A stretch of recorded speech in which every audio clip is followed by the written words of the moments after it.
The sound ripped through the driveway like a blade. Screech! My heart plummeted as I spun around just in time to see my younger sister, Megan, scrape the side of my brand new black SUV against the garage wall. A long silver scar stretched across the paint, glaring at me in the sunlight like a wound. Before we begin, drop a comment and tell us where are you from and from which city you're watching our videos.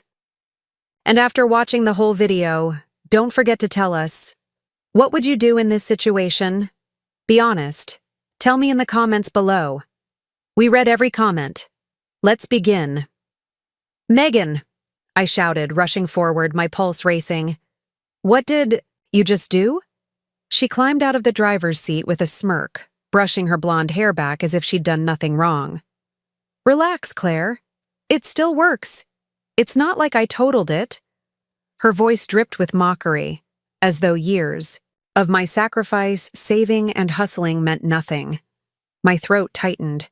That's not the point. You don't just... Before I could finish, my mom stepped out of the kitchen door, arms crossed, lips curved in a familiar, dismissive smile.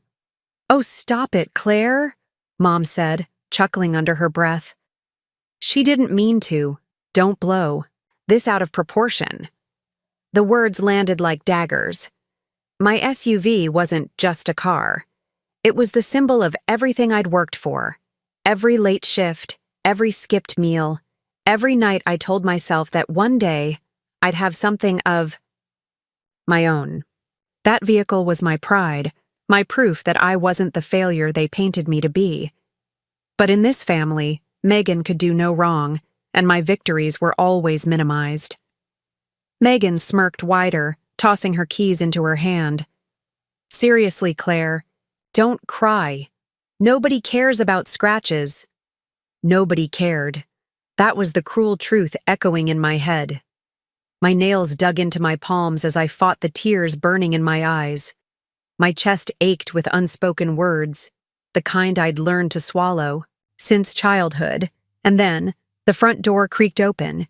Ethan, my husband, stepped in, his tall frame commanding the space instantly. His eyes locked on me first, noticing the tears I tried to blink away, then flicked to the SUV in the driveway. His jaw set like stone. What happened? His voice was low but sharp, the kind of tone that made everyone freeze. Megan snorted. It's just a scratch. No big deal. Mom chuckled again, waving her hand. Exactly. Claire is overreacting as usual. Megan didn't mean to. But Ethan didn't smile.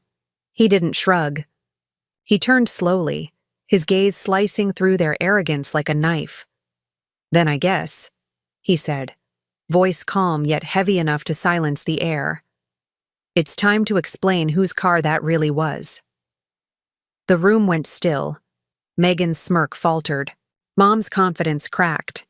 My heart hammered in my chest, because the truth Ethan was about to reveal would shatter every illusion they held about me.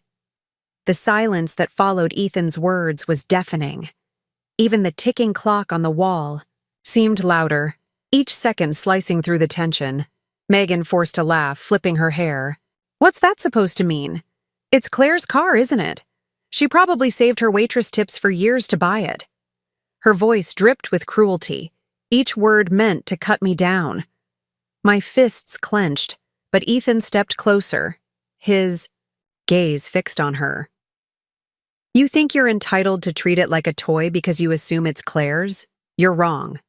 Mom frowned, confusion flashing across her face. Ethan, don't be ridiculous. She worked 2 jobs for that car, didn't she? We all know it's hers. Ethan's lips curved into the faintest smile, but it wasn't amusement, it was steel. No, Karen.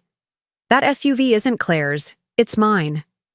Megan blinked, caught, off guard. Yours? Then why let her drive it? Because I wanted her to have it, Ethan replied, his voice calm but firm. Because she deserves more than she's ever been given in this family.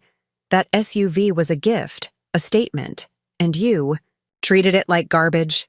My throat tightened. I'd known Ethan bought the SUV in my name, But hearing him defend me with such force, in front of the people who never valued me, sent a tremor through my chest. Mom's smirk faltered, replaced by irritation. "Oh, come on, Ethan. It's not that deep. Megan made a mistake. Don't turn this into a morality lecture."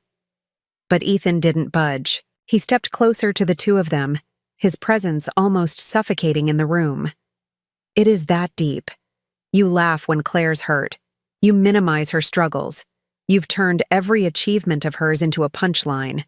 But you're quick to excuse Megan's carelessness no matter how much damage she causes." Megan scoffed, trying to regain her footing. "You're acting like I crashed it into a pole. It's a scratch. Get over it." Ethan's eyes hardened. "That's the problem. You think everything can be brushed aside. But let me make this clear. You didn't just scratch a car. You disrespected what Claire has worked for, what she's endured. And you disrespected me by treating my gift to her like it meant nothing." The words slammed into the room like thunder. Megan looked away, her arrogance cracking. Mom's jaw tightened, as if she couldn't find the right excuse fast. "Enough?" I stood frozen, my chest burning with a mix of vindication and grief. For once, someone was saying out loud everything I'd kept buried, every injustice, every dismissal, every time I'd been made to feel small in my own family. "You're overreacting," Mom muttered, her voice weaker now. "No," Ethan said, sharply. "I'm finally reacting, because Claire has stayed quiet too long, and it's time this family understood that silence doesn't mean weakness." My breath hitched. Tears pricked my eyes, but this time they weren't from humiliation. They were from the power of finally being seen. Megan shifted uncomfortably, her bravado gone. "So what? You want me to apologize?" she muttered. Ethan's voice dropped low. "No, I don't want forced words. I want you to understand that actions have consequences. If this SUV isn't respected, then neither of you will ever step near it again. And if you can't treat Claire with the respect she deserves, then don't expect to be welcome in our lives moving forward." The room fell silent again, but this time it wasn't confusion. It was fear. Mom's face tightened, her pride battling with the reality of Ethan's words. Megan stayed quiet, for once unable to come up with a snide remark. And me. I stood there, my hands trembling. But for the first time, I didn't feel powerless.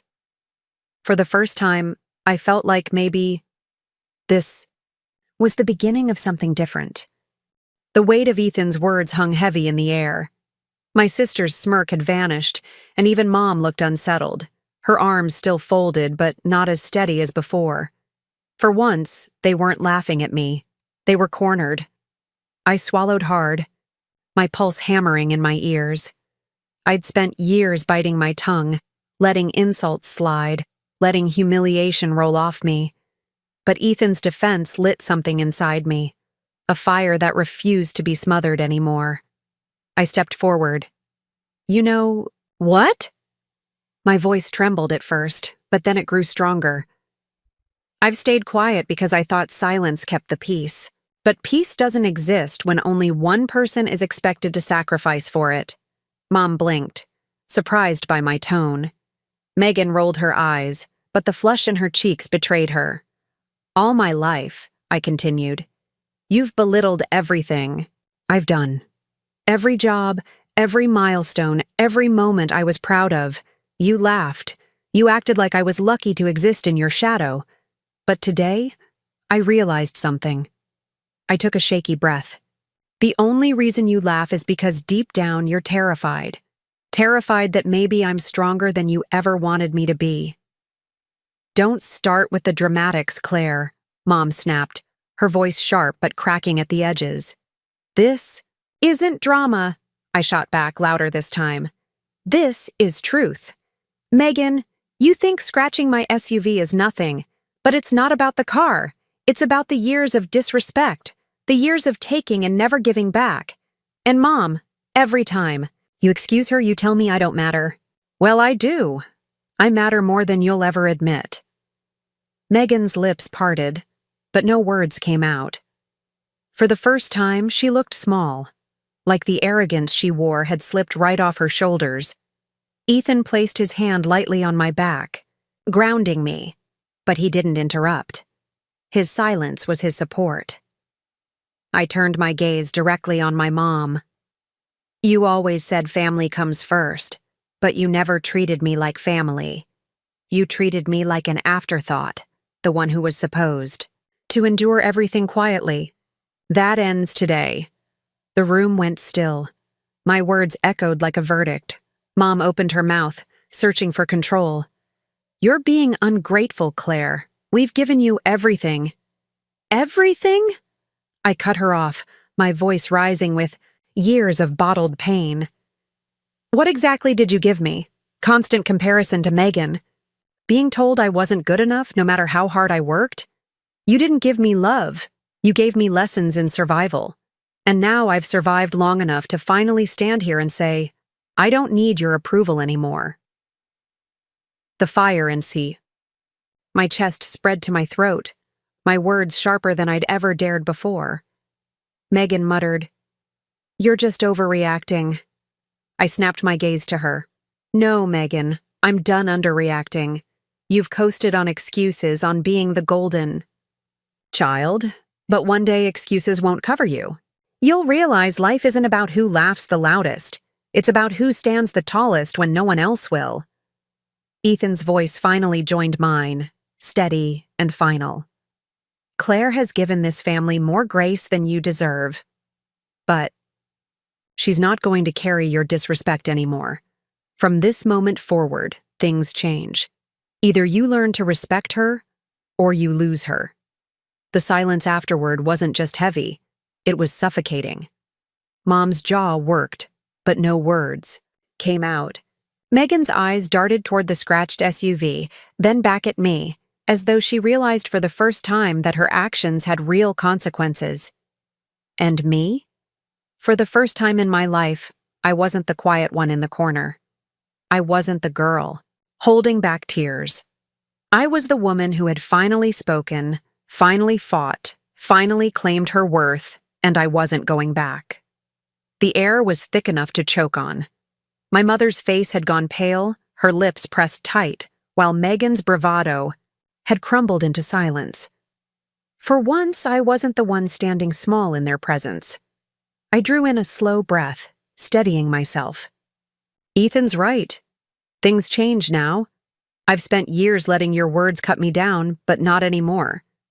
I've built a life outside this house, one that you never cared to see. And from this day forward, I won't let you trample over it." Ethan's hand squeezed mine firmly, and that small gesture gave me the strength to continue. Mom scoffed, but the crack in her voice betrayed her. "So what, Claire? You're just going to cut us off? Over a car?" I shook my head. This was never about the car. It's about respect. It's about dignity. You could have asked me how much that SUV meant to me. You could have apologized. But instead, you laughed. You always laugh when it comes to me. Well, the laughter ends here. Megan's voice finally broke the silence, smaller than I'd ever heard it. "So, what do you want? Do you want me to beg? To say sorry?" I turned to her, my tone firm but calm. "I don't want words, Megan. I want growth. I want you to realize that carelessness isn't cute, that taking people for granted has consequences, and that I'm not your punching bag anymore." Her eyes flickered, guilt flashing briefly before she looked away. Ethan stepped in, his voice sharp but even. "Here's the bottom line. Claire deserves more than excuses. If you can't offer her real respect, then stay out of her life. Because we're done entertaining people who only show up to tear her down." The statement hit like a hammer. Mom flinched, her pride visibly crumbling. Megan sank back into the couch, staring at the floor. For a long moment, no one spoke. The only sound was the distant hum of the refrigerator and the faint rustle of the trees outside. It felt like the house itself was holding its breath. I finally exhaled and said the words I'd been too afraid to speak my whole life. You don't get to decide my worth anymore. I do. And I refuse to spend another day being treated as less. The relief that surged through me was indescribable. It wasn't just about defending my car or even my dignity. It was about reclaiming every piece of myself they had tried to strip away. Mom shifted, her voice quieter now. Claire, you're being harsh. I shook my head. No, Mom. I'm being honest. Something you never allowed me to be without ridicule. Ethan wrapped an arm around my shoulders, pulling me close. His steady presence reminded me I wasn't alone in this fight. Not anymore. I looked at Megan one last time. You think everything's a joke until reality smacks you in the face. Maybe this will be your wake-up call. But whether you change or not, I'm done sacrificing myself just so you can feel better. Her lips parted as if to reply, but no words came out. I turned toward the door, my chest rising with a strength I hadn't known before. Ethan followed, his hand warm against mine. As we stepped outside, the scratch on the SUV caught my eye again, the scar gleaming in the sunlight. But for once, it didn't make me feel powerless. Instead, it felt symbolic, like the mark of a battle fought and won. The SUV still stood, strong and unbroken, just like me. I slid into the driver's seat, the leather hugging me like armor. Ethan climbed in beside me, and for the first time in years, I drove away from my mother's house without the weight of their voices dragging me down. Because now, they knew, and I would never let them forget.